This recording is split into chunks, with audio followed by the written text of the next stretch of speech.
ஒரு காட்டின் சிறுகுன்றின் மீது அந்த தேவாலயம் அமைந்திருந்தது.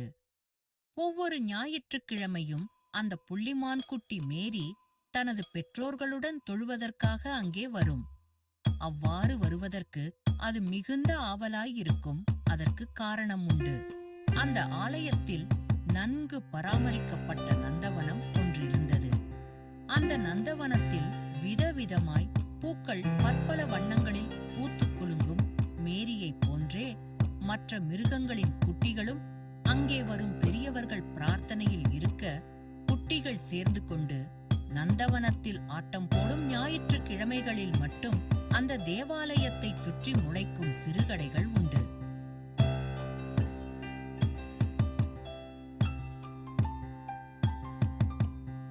அங்கே குறிப்பதற்கு தின்பண்டங்கள் வேறு கிடைக்கும். சொல்ல வேண்டுமா? குட்டிகள் மகிழ்ச்சியின் எல்லைக்கே சென்றுவிடும். மேரிக்கு அந்த நந்தவனத்தில் பிடிக்காத விஷயம் ஒன்றும் இருந்தது. அது குரங்கு குட்டிகள்.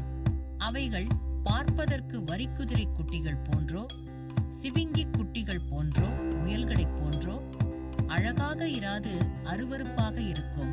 அதனால் இவைகள் அந்த குரங்குகளை விளையாட்டில் சேர்த்துக் கொள்ளாது. அவைகள் மரத்தின் கிளைகளில் பரிதாபமாக அமர்ந்தபடி இவைகள் விளையாடுவதை ஏக்கத்துடன் பார்த்தபடி இருக்கும். ஒரு நாள் மேரியின் அம்மா இதனை கவனித்து விட்டார். நீங்க ஏன் அந்த குரங்கு குட்டிகளை விளையாட்டுல சேர்த்துக்க மாட்டேங்கிறீங்க? கேட்டார் அவர். அதுங்க என்ன அழகாவா இருக்கு, அதுங்களை எப்படி விளையாட்டுல சேர்த்துக்க முடியும்? மேரி கேட்டது. உருவத்தை வச்சு ஒருத்தரை எடை போடக்கூடாது, அவங்க செயலை வச்சுதான் மதிக்க கத்துக்கணும். நீங்க அதுகளையும் ஆட்டத்துல சேர்த்துக்கோங்க என்றார் அவர். ஆனால் மேரி அம்மாவின் வார்த்தைகளை பொருட்படுத்தவில்லை. ஒரு ஞாயிற்றுக்கிழமை என்ன காரணத்தாலோ மற்ற நண்பர்கள் யாரும் அன்றைக்கு கோயிலுக்கு வரவில்லை. மேரிக்கு ரொம்பவே போரடித்தது. மலைக்கோவிலுக்கு மெனக்கெட்டு வர்றதே சாமி கும்பிடத்தான், நீ ஒழுங்கா பிரார்த்தனை பண்றதில்ல. சின்ன பிள்ளைங்கிறதுனால மன்னிச்சு விடுறேன். நீ பெரியவளான பின்னாடி இப்படி இருக்கக்கூடாது, சரியா? என்றார் அம்மா.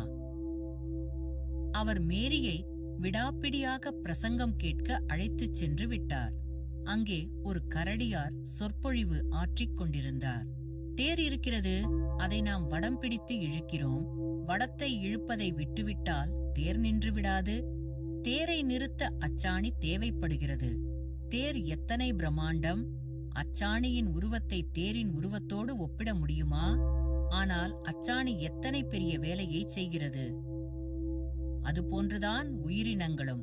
நாம் யாரையும் அவர்களின் உருவத்தை வைத்து எடை போடக்கூடாது. குணத்தை பார்த்து மதிக்க கற்றுக்கொள்ள வேண்டும். இதைத்தான் மறை வேதாந்தமாம் வள்ளுவம் உருவுகண் எல்லாமை வேண்டும் என்று குறிப்பிடுகிறது என்றார் அவர். மேரி வேறு வழியின்றி அந்த கரடியின் வார்த்தைகளை காதில் வாங்கி போட்டுக்கொண்டது. அப்போது அதற்கு அந்த குரங்கு குட்டிகளின் அவலட்சணமான முகம் ஞாபகத்திற்கு வந்தது. அது தனக்குத்தானே ஒருமுறை அலட்சியமாகச் சிரித்துக் கொண்டது. ஒருநாள் பக்கத்து காட்டிலிருந்து மேரியின் வீட்டிற்கு விருந்தாளிகள் வந்திருந்தார்கள். அதில் மற்றொரு குட்டிமான் இருந்தது. 2 சிறிய மான்களும் சேர்ந்து நன்கு உறவாடின.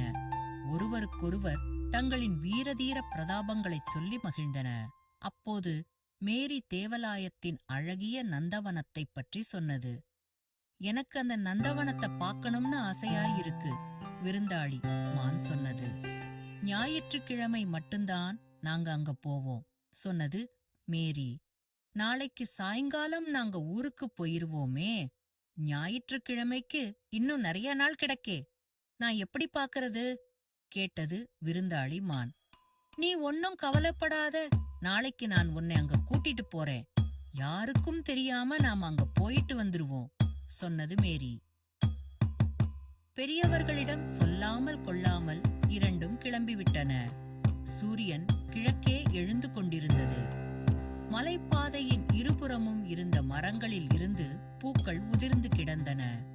அவைகள் தரையின் பனிப்பொழிவில் புரண்டு மஞ்சள் வெயிலில் இரத்தின கம்பளம் விரித்தது போன்று மினுமினுத்தன குட்டிகள் இரண்டும் உற்சாகமாக ஏற ஆரம்பித்தன. சிறிது தூரம் சென்றிருக்கும் மரங்களில் இருந்த குரங்கு குட்டிகள் கிளைகளை பலமாக ஆட்டிக் கூச்சலிட்டன. இதுங்க ஏன் இப்படி கத்துதுங்க? விருந்தாளி மான் கேட்டது. கண்டுக்காம வா, இதுங்களை நாங்க விளையாட்டுக்கு சேர்த்துக்கிட மாட்டோம், அதனால நம்ம கிட்ட வம்பு பண்ண பாக்குதுங்க, சொன்னது மேரி. மான்கள் முன்னேறி சென்றன. இப்போது குரங்குகளின் கூச்சல் மேலும் அதிகமானது. இதுங்க பண்றத பார்த்தா எனக்கு வேற மாதிரி தெரியுது. தரையில இருக்கிற சின்ன மிருகங்களுக்கு பெரிய மிருகங்களால ஏதாவது ஆபத்துனா மரத்துல இருக்கிற குரங்குகள் இப்படி படபடக்குமா? எங்க அம்மா சொல்லிருக்காங்க, என்றது விருந்தாளி மான். இரண்டும் கண்களை சுழல விட்டன. அவைகளுக்கு முன்னால் சுமார் 30 அடி தூரத்தில் சிறுத்தை ஒன்று பாதை ஓரம் பதுங்கியிருப்பதை பார்த்துவிட்டன. இரண்டிற்கும் முதுகுத்தண்டு சில்லிட்டு விட்டது. கர்த்தரே, இப்ப என்ன பண்றது? விருந்தாளி மான் கேட்டது. நாம் அத கவனிச்சிட்டது தெரிஞ்சா அது உஷாராயிடும், எப்படியாவது தப்பிக்கணும், மேரி சொன்னது.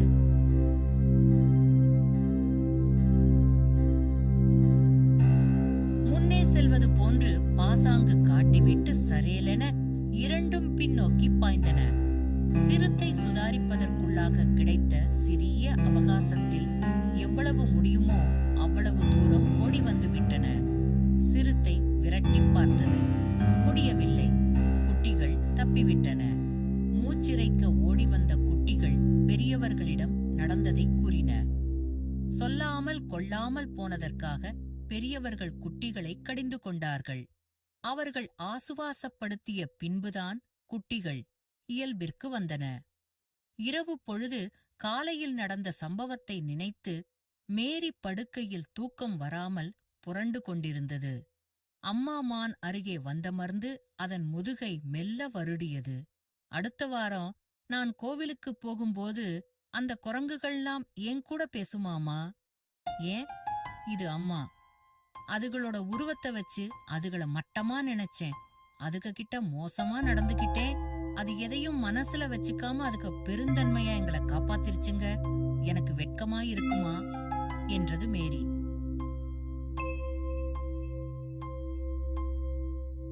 தவறு செய்யறது எல்லாருடைய இயல்புதான். அதுக பேசாட்டியும் பரவாயில்ல, நீயே வலிய போய் அதுக கிட்ட பேசு. உன்னோட செயலுக்கு மன்னிப்பு கேளு. அதுங்களையும் உங்க விளையாட்டுல சேர்த்துக்கோங்க. உருவத்தை வச்சு ஒருத்தரை எடை போடக்கூடாதுங்கிறது இப்பவாவது உனக்கு புரிஞ்சிருக்கும்னு நினைக்கிறேன். நடந்த சம்பவம் உனக்கு ஒரு பாடமாயிருக்கட்டும், என்றார் அம்மா. அம்மா சொன்னதை தலையாட்டி ஏற்றுக்கொண்ட குட்டிமான் மேரி நிம்மதியாக தூங்கச் சென்றது.